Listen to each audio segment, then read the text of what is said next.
My name is Mike Ziegler. This is Cody Emerson. Before we get started, I want to take a brief moment to thank Trilogy Trial Consultants who've been kind enough to videotape this for the Young Lawyers Division. We're here to tell you a little bit about opening up a solo practice. And as you notice, neither Cody nor I have a whole lot of gray hair. We're still relatively recent to opening up solo practices ourselves. But we've gotten through the first few trials, the first few growing pains, so we have an opportunity here to share some of what we've learned with you. So let's take a moment to share a little bit about who we are. My name's Cody Emerson. I graduated about 2.5 years ago now. Took the bar in July of 2013. So I've only been practicing law for about 2 years now. I've had my firm since about January of 2014, so it's almost been 2 years. And I mainly practice family law, real estate law, and general civil litigation. And my name is Mike Ziegler. My practice focuses on debt problem solving. So usually that looks like foreclosure defense, bankruptcy, collection harassment claims. I graduated in 2008. I've had my office open since 2012. So today we're going to go through a lot of topics, and a lot of these topics, especially when you get into the science of opening your own business, you can spend days, sometimes even weeks, on any of the individual topics. Today we have an opportunity to give you the 10,000-foot overview. So we're going to start with a little bit about what you should do before you open up a solo practice. And a lot of people coming out of law school will usually go, at least as long as there's jobs available, will go and work for another firm that's already established to get to get the experience that they need to be able to practice later on. It's possible to come straight out of law school and open up your own firm. It's not easy. It's not even really recommended, mainly because you need to learn the tricks, learn the trade before you can really sell yourself. And I would suggest, going to get a job, even if it's for a little bit, just to learn the law, the type of law that you want to do, because there's a big disparity between law school and actually practicing law. You can come out of law school knowing all the laws, but actually knowing how to apply those laws is a whole other animal. And there's a lot that goes into opening up a law firm. It's not just practicing law. It's unless you're very business-minded, it's not just practicing law. It's business finance, trust accounting, paying employees, taxes, profits, losses. There's just so many things that go into it. And unless you have a background in finance or business or something like that, it's going to be a big shock coming straight out of law school and trying to just practice law on your own, because it's not just that. And I think that if you're going to sell yourself to a client, you need to be able to, you need to know what you're talking about, And if you don't have the experience that goes into that, then it's a lot harder to sell yourself. And I think that one of the biggest things that you learn from other attorneys and working with other attorneys is the ability to sell yourself to the client. And I think another one of the biggest things is marketing. Before you can start a firm, you have to know how, and like Mike said, we could spend hours and days on certain topics, and I think marketing is one of the biggest things that goes into bringing in the clients. Sure. And just to reiterate a little bit of what Cody is saying, we aren't too far removed from law school. We know that feeling when, especially you're in your third year and you're hungry, you've kind of had this delayed opportunity to get into the business world. You want to start seeing your credit card balances go down instead of up. And so there's this desire to go out there in the field and say, all right, I immediately want a job that pays me 6 figures and I'm making all sorts of money and these opportunities should come to me. And what we really want to bestow upon you is that your first obligation as you're first getting out into the field is to learn how to practice law. For the folks that are sitting out there that have had the opportunity to practice for a while, you know there's a bit of a disconnect between what you learn in the classroom and what you have to convey to our esteemed judges and to other colleagues through your practice experience. And before you learn those fundamentals, if you don't have those fundamentals, it's very, very difficult to start a business where you're selling yourself as a professional services provider because you don't have the skills to provide to someone. You are asking the folks that you meet with to choose you over someone who's been doing this for sometimes 20, sometimes 30 years. And if you don't have a day's worth of experience, it's very, very difficult to accomplish that. So before you really start to consider solo practice, my recommendation is get some sort of experience in the field so you know what you're giving to the client that's paying for your time. So second, once you make that jump, once you decide, you know, I have the itch, I want independence, I want to be able to control what clients I take on, I want to be able to control my schedule, I want to be able to control the way that I manage a case, and I want to work for myself. Then what's the first thing that you have to start thinking about? And the first topic that we wanted to convey to you was marketing.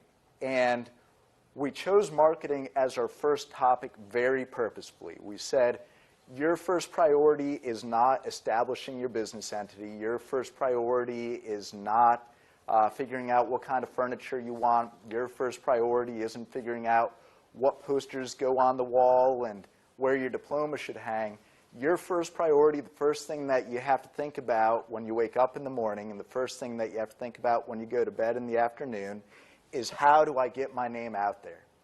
For that first year especially that you're in practice, you are trying to transform this idea that you have in your head into something that people know, into something that's real, into something that people think of when they say, hey, I have a bankruptcy problem, who should I call? And it takes a tremendous amount of work and a tremendous amount of effort to do that, and that has to be your first priority when you're first opening your own practice.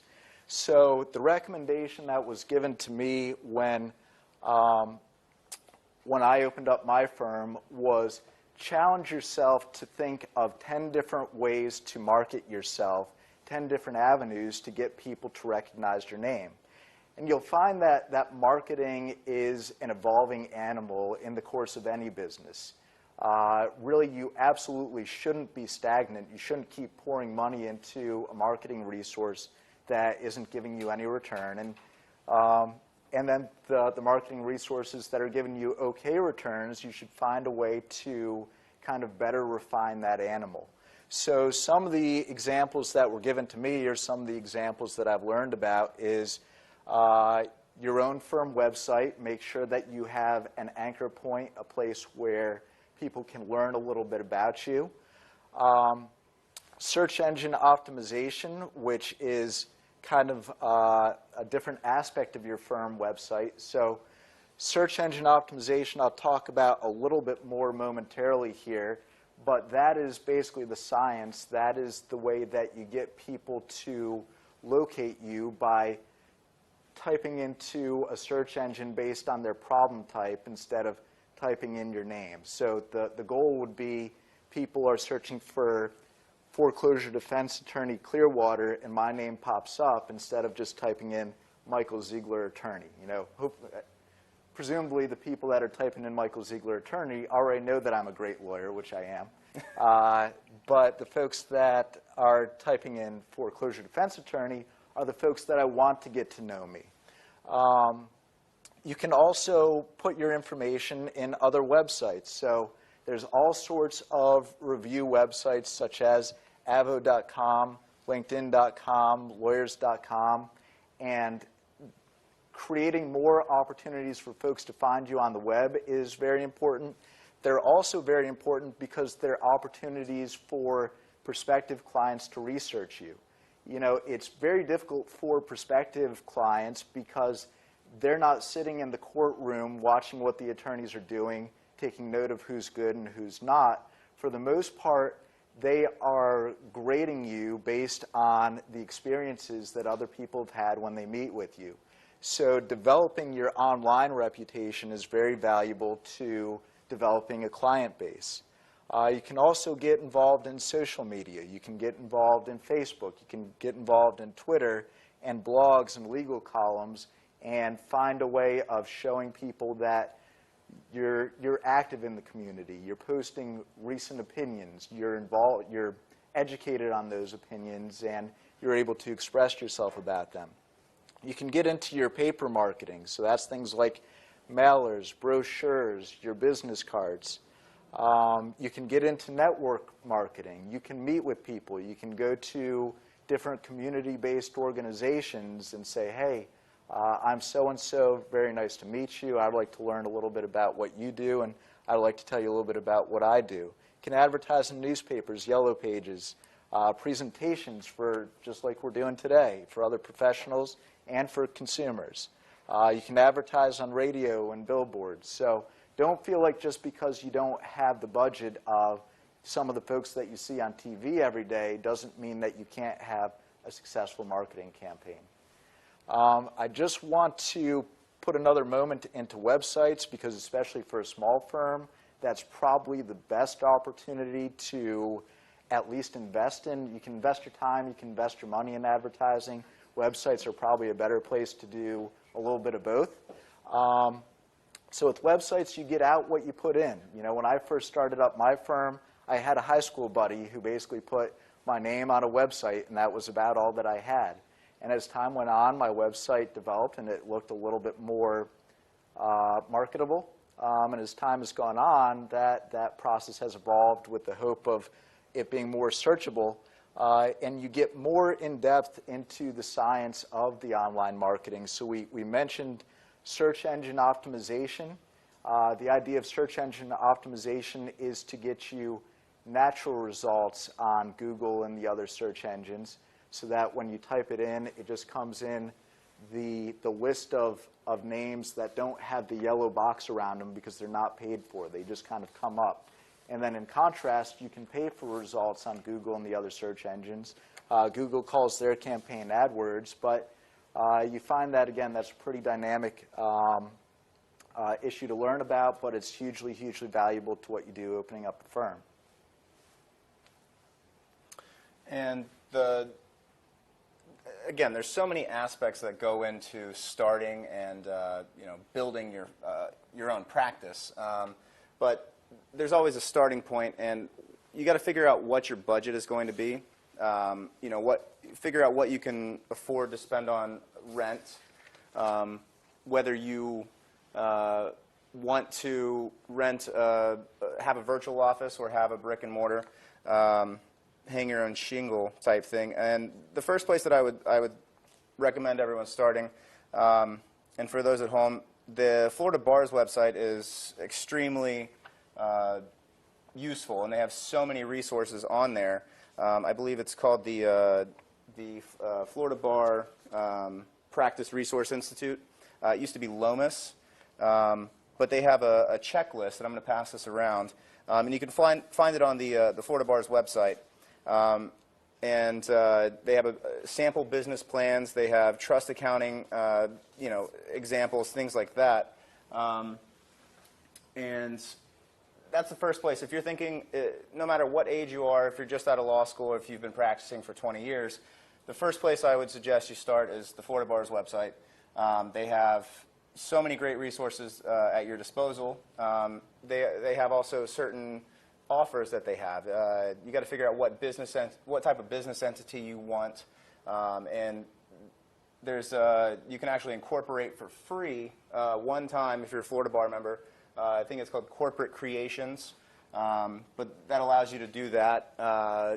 But going back to the budget, you got to figure out what you can afford. Do you have someone that's going to support you financially for a little bit in order for you to be able to kind of put all your eggs in this basket, or are you working with a tighter budget?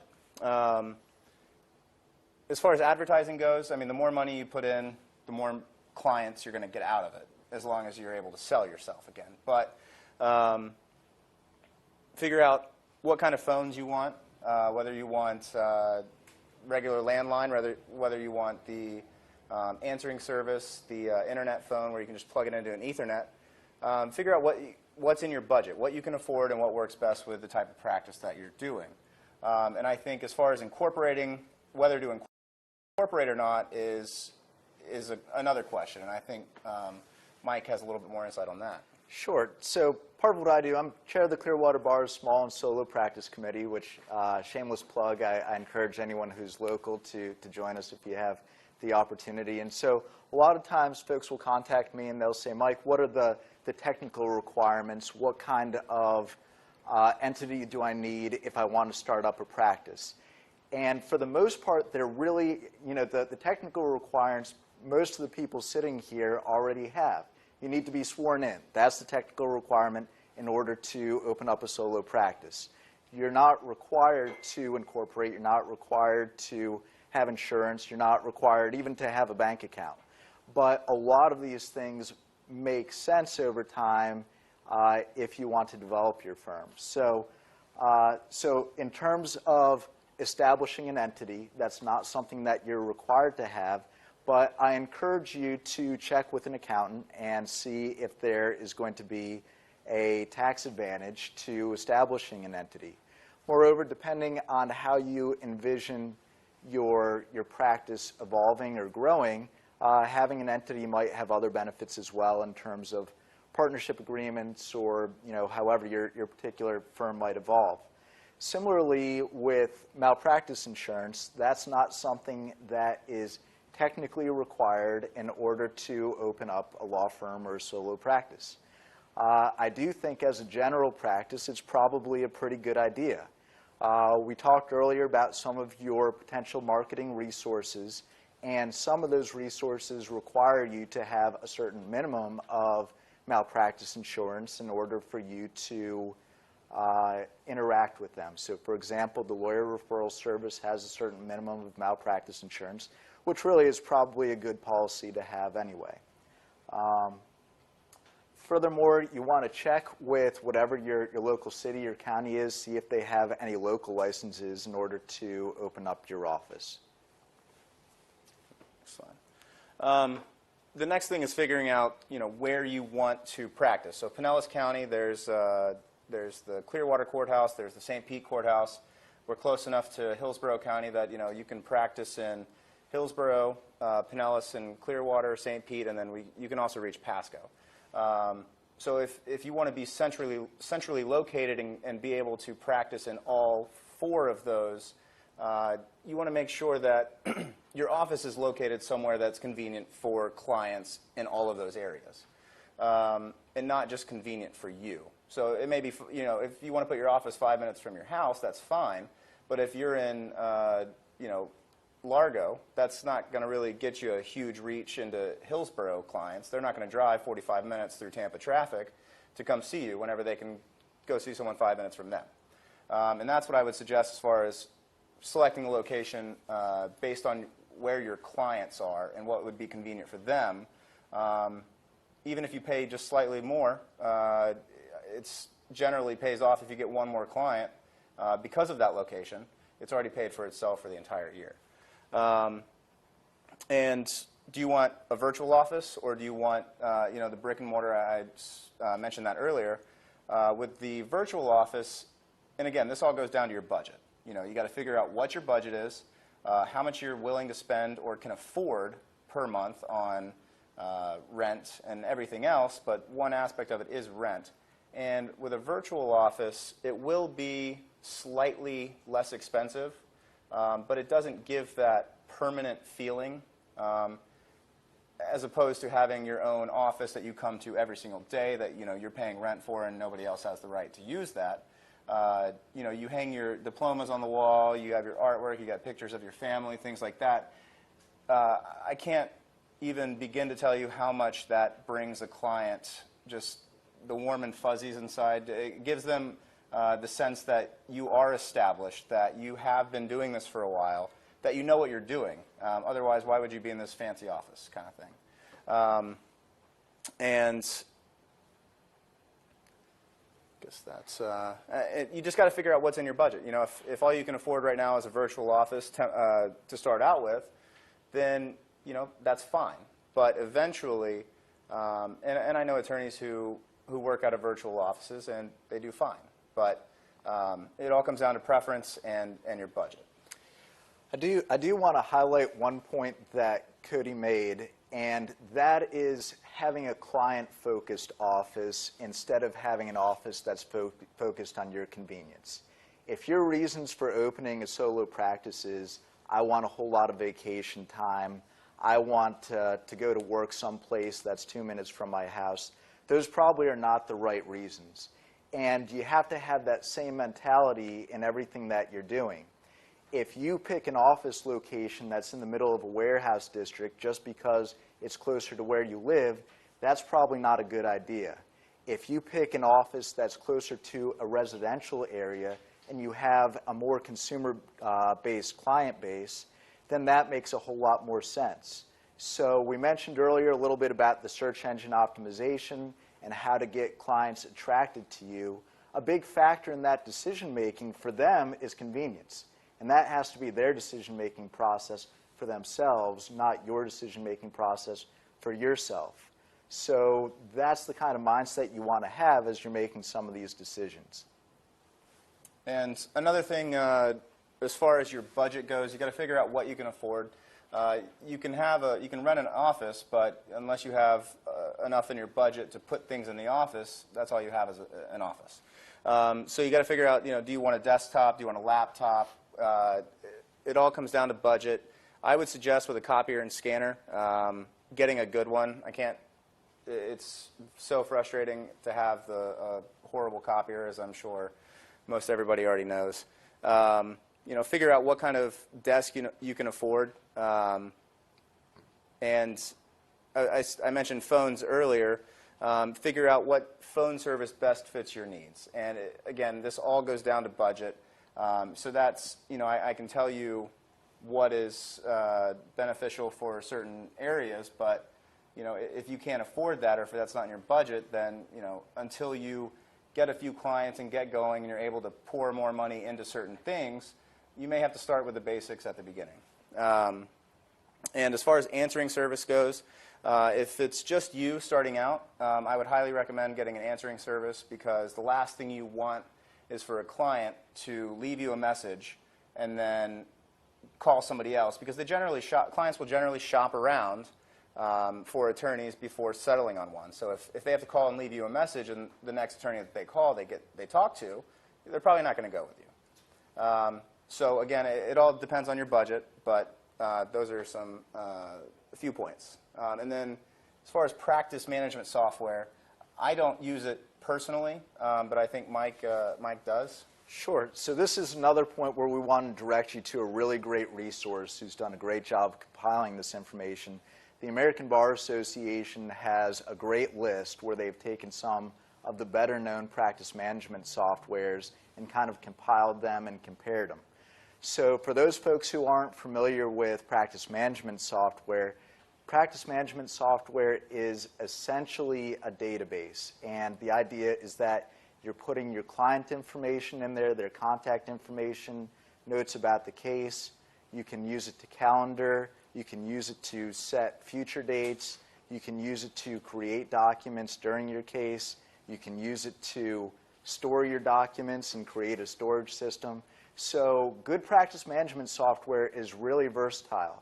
You can have it on a desktop level. They make it in the cloud so you can access it anywhere. For those of you who do have the dream of practicing on the beach, that might be a good option for you. So practice management software can be incredibly powerful, especially for a small firm. When a call comes in and it comes into one of my staff members, they're able to look at our practice management software and say, all right, here's what's happening on this particular case. I can answer those questions, or I can take that message and it's going to go directly to Mike. Where the practice management decision-making process can become complicated is just that there's so many options that you can be really paralyzed and overwhelmed trying to choose between all of them. So you have to look at it from both sides. I've heard practice management software compared to a bad marriage. where once you start using it and you start getting your client data in there, you start creating forms based on the practice management software, it can be very, very difficult to shift to a new system and to update what can sometimes be thousands of contacts into the new system. But in contrast, again, practice management software can be hugely valuable. So it's worth the time to do a little bit of diligence, test out some of these softwares, and make sure that you find one that you're comfortable with. But make sure that you're not investing too much time. Again, I can't emphasize enough, your priority when you're first opening is marketing. Marketing, marketing, marketing. And everything else is secondary to that. So make a good decision, just don't get overwhelmed by it.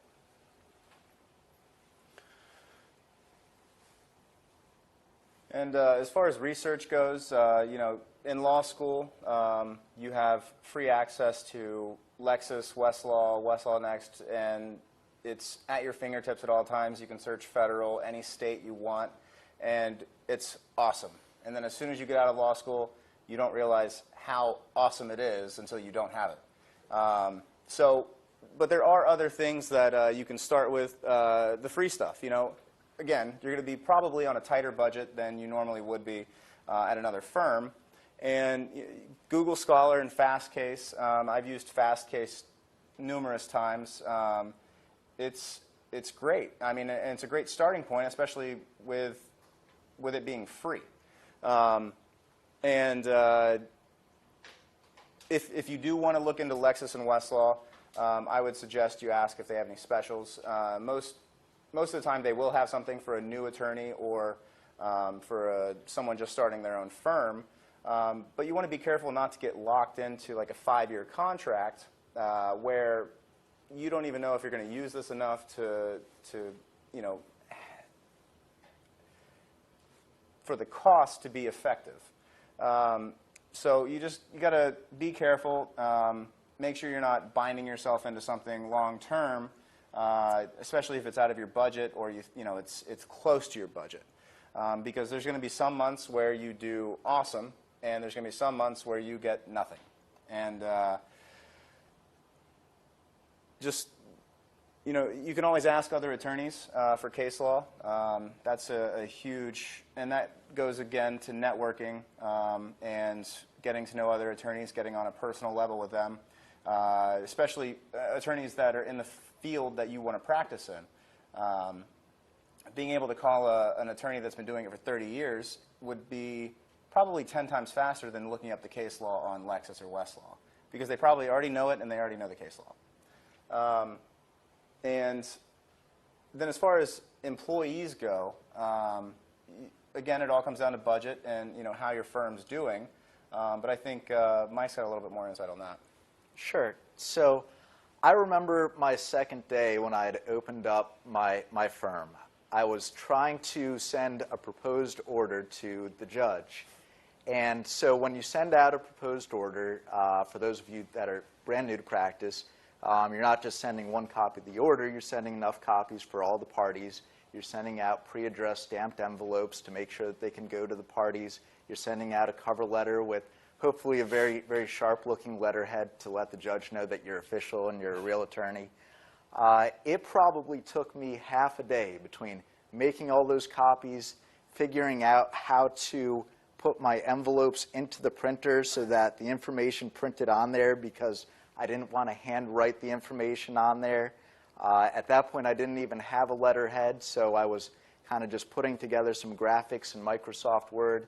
It ate up half a day just to send out a proposed order, for which I don't think I was able to charge a single dime for. Certainly not 4 hours worth of attorney time. And you find, as you're in practice, first of all, you can be what I call a true solo, someone who only works with themselves, doesn't have any staff, and that's terrific, and that's a very good way to practice. You don't have any overhead, so there's less risk. There's less that you have to bring in on any given week in order to be profitable, and that's absolutely terrific. For me, I came to the conclusion that if I was to work effectively, I needed to take some of those tasks that I couldn't bill for and displace them and get someone that could help me out with those non-billable or relatively low billable tasks so that I could spend my time more focused on the things that were generating money for my firm. So there's a lot of different ways that you can accomplish that. Cody mentioned earlier, you can get virtual help. You can find there are companies on the internet, there are folks that you can work with locally, where you say, look, I don't need you to come into my office, but if someone calls me, I'm going to have those calls routed to you so you can address them however it makes sense. Or I need you to help me with drafting these very basic notices or motions or petitions or whatever so that I can, and I'll instruct you on how to do that. So you can work with someone off-site, and they call that a virtual assistant. You can work with someone who works for you, and that, of course, is going to be an employee, and you can look at a legal assistant, a paralegal. There's a lot of different ways that you can cut that up. In my experience, for the most part, your staffing abilities kind of comes with the degree to which your firm has evolved. Most people are not, who go into solo practice, are not in a position where they have a huge bankroll and they can take on 4 paralegals all at the same time. For the most part, you may start as a true solo, and then as time goes on, you might add just 1 staff member or a part-time staff member, and that might evolve over time. But those are questions that you need to ask yourself as you open up your firm is, how am I going to manage the workflow to make sure that, again, my time is focused on marketing and doing the things that generate money for the office.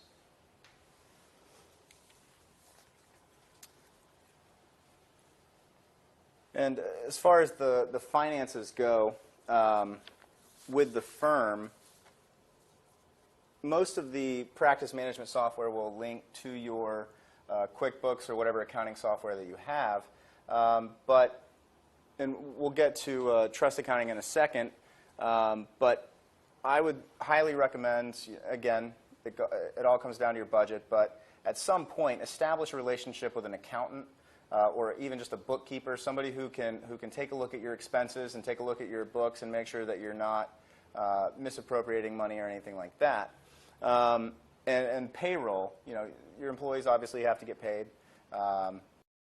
And if you're going to take the time and do that yourself, that's something that you could be billing out at a higher rate whenever you could be paying somebody less than what you're billing out at to handle your payroll for you. So you got to figure out where your break-even point is on that, because it may be more efficient to do it yourself as opposed to hiring somebody. And what Mike's mentioned earlier, I'm a true solo practitioner. It's just me. I don't have anybody answering my phones or anything. And it gets tough, and answering my own phones, even if I'm working on something and I take even 2 minutes to answer a phone call, it takes me away from that. I get off task, and then I have to get back on. So it is a little frustrating sometimes. But if I were to hire a virtual assistant or something like that to help me with getting a proposed order out, I think it would almost take me just as much time to tell that person what to do, what case it is, what judge is going to, than it would to just do it myself. And again, you got to balance the cost ratio. And as far as trust accounting goes, trust accounting is one of the biggest issues that attorneys have, because in the Florida Bar's newspaper that comes out every once or twice a month, that's probably 80% of what people are getting in trouble for, getting bar complaints for, is a misappropriation of money. And I think the Florida Bar has free CLEs, a couple of them solely for trust accounting. And I watched those videos whenever I was first starting out because I didn't want to mess up. You just got to make sure it's your money, or figure out what's your money and what's not your money.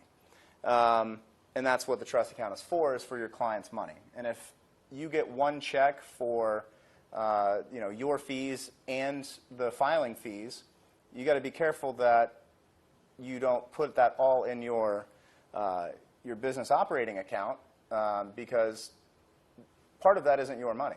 And that's step one is that's misappropriation of money, potentially. And the last thing that you want is an audit by the Florida Bar on top of the already full plate of employees and payroll and everything else that you're trying to handle, a bar complaint for misappropriation of funds and an audit and all of that is probably not worth it at all. So make sure that you're doing what you can to keep the money separate. And I know that some of the practice management software has certain tracking abilities to figure out what money went into trust, what's there, what client it's for, how much the client has, and that's great, but there's a cost to that. And I know that the Florida Bar's website has Excel spreadsheets, which is what I use, to keep track of what money went into the trust account, which client it was for, what money came out, and which client it was for. And it's just, you need to make sure that you keep track of that every time something goes in. You pull up the Excel sheet and put it in. Otherwise, you'll forget, or you won't do it, and then you get it audited, and it's a headache. So just make sure you do it yourself, and if you're going to do it yourself, you do it right, or you hire somebody to help you do that to make sure that it's correct. And to highlight that, this kind of draws back to the first point that we made, why it is so important that you have a basis in the fundamentals of how to practice law before you really conceive of going into solo practice. When you jump into solo practice, you're kind of getting a self-taught MBA as you're in those first couple of years. I spent a few years in private practice, had no clue how to send out bills, how to enter that into software. I saw an icon on my computer that said QuickBooks because it was free and came with my computer. But when I double-clicked on it, it kind of freaked me out, and I just closed it immediately. But you have to learn those things, and you're required to learn those things once you open up your own business.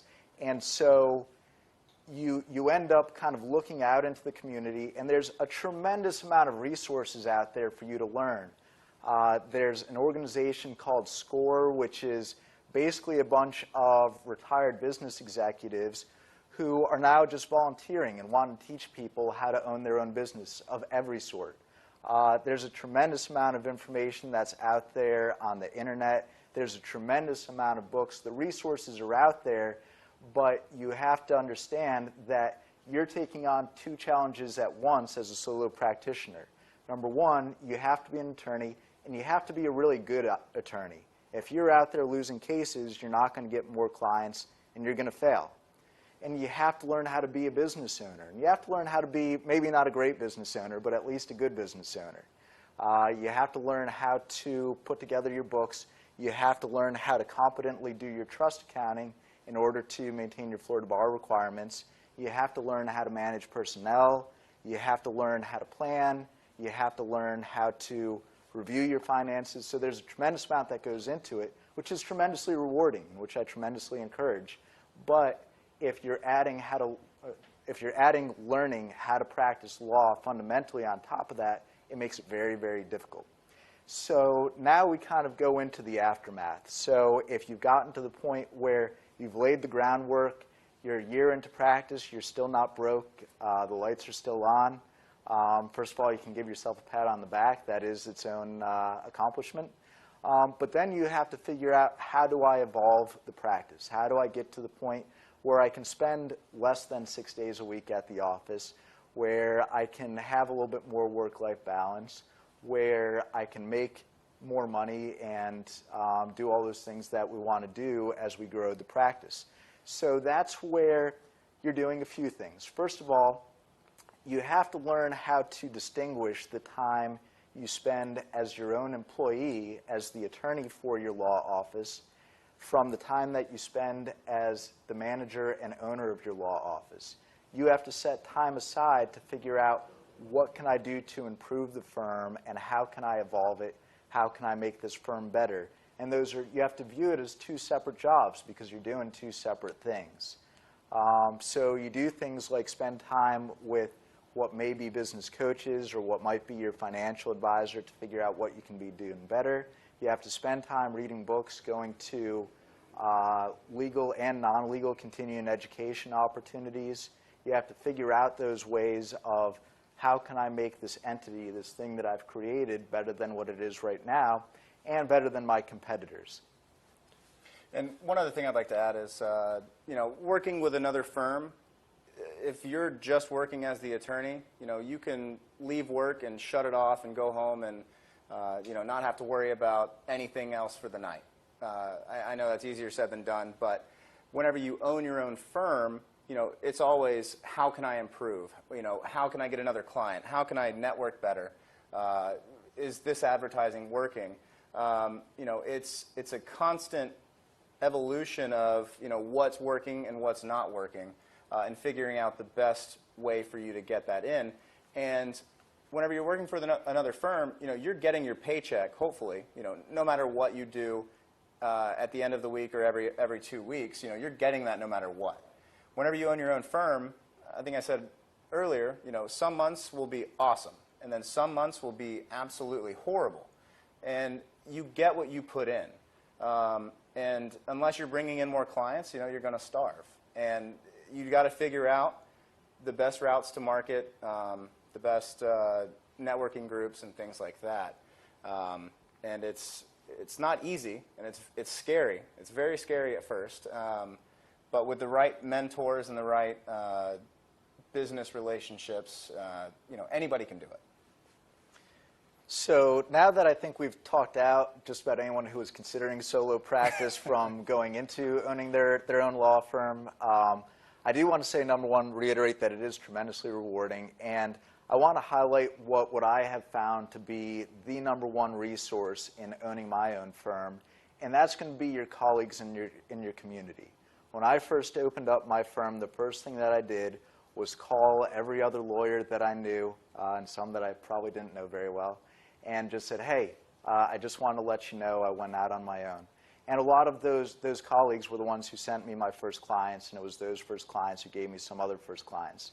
As Cody mentioned, we don't have other attorneys in our office when we have a problem, when we have a challenge.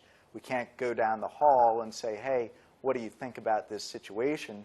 We call up other colleagues and we say, hey, here's what I have. What are your thoughts?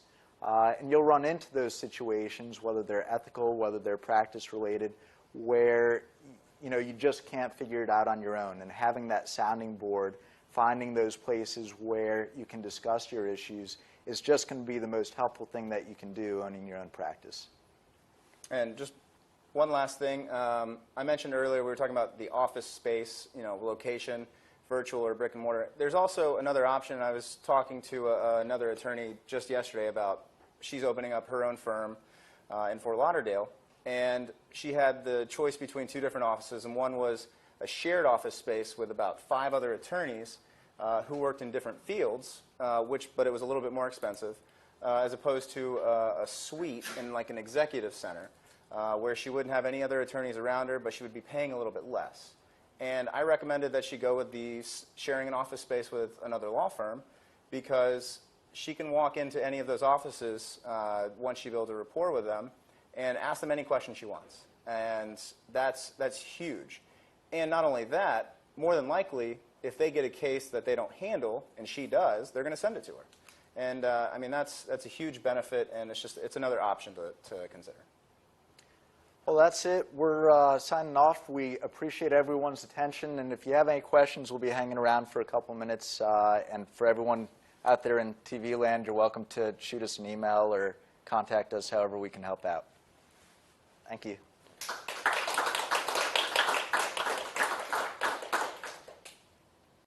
Might as well, and you guys can Yeah. So for marketing, you mentioned that probably the best way to go about it is to cultivate referrals with the other attorneys who you know. Any other, as far as any other tips as far as the best ways to get those first clients? So in my experience, networking and the internet are probably the two single strongest referral resources. But I think it depends a little bit on your practice area. I think each practice area, I guess the difference for practice areas is where you're going to find your relationships. So, for example, with my foreclosure work, I would want to talk to a lot of folks in the real estate business. And that might be a little bit different for someone who does probate.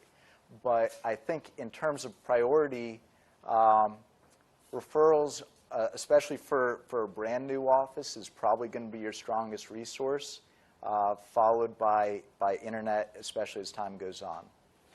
And I would suggest networking is huge. There's a group called B&I, Business Networking International, I believe is what it's called. And I've heard nothing but good things. It's just a group of 20 to 60 professionals who only refer business in their circle. And there's only one person per career in the group. It costs a little bit of money, but you get one client, it pays for the entire year for itself. In my experience, I've done zero advertising, which is crazy, but I've been very fortunate as far as who I've met. And again, I think it does relate to what field you're in. And anytime I get something that I don't handle, I try to send it to somebody that I know that does handle it, that sends me stuff, because it's a mutual relationship. You can't just if you have a one-way street and somebody's sending you stuff all the time, you may not be in the position where you're getting phone calls that you can send him something. And if you do get a referral, I would highly recommend sending a thank you in one way or the other, because it's huge. Sure. And to reiterate some of those, there's a few different community-based networking groups out there. I'd recommend looking at your local chamber. You can look at organizations that other professionals have. They have their bar equivalent. So I know the accountants have their own organization. Realtors have their organization. So depending on what your focus area is, you may want to, if you have a complement, you might want to network with those individuals. There's Rotary Club. There's all sorts of different civic clubs.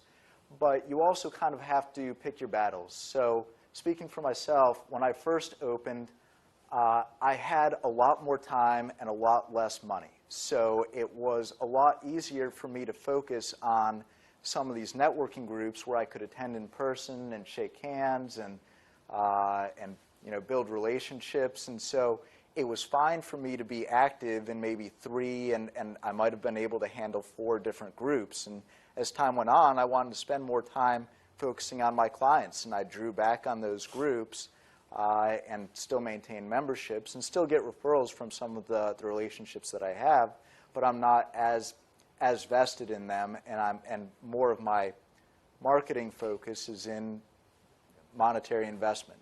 So it depends on where your resources are. You have to figure that out, but you don't want to overcommit yourself too. If you really want to get exposure in a lot of these referral type organizations, then it takes a little bit more dedication. Thanks, guys. Thanks for everybody for coming out, and appreciate it.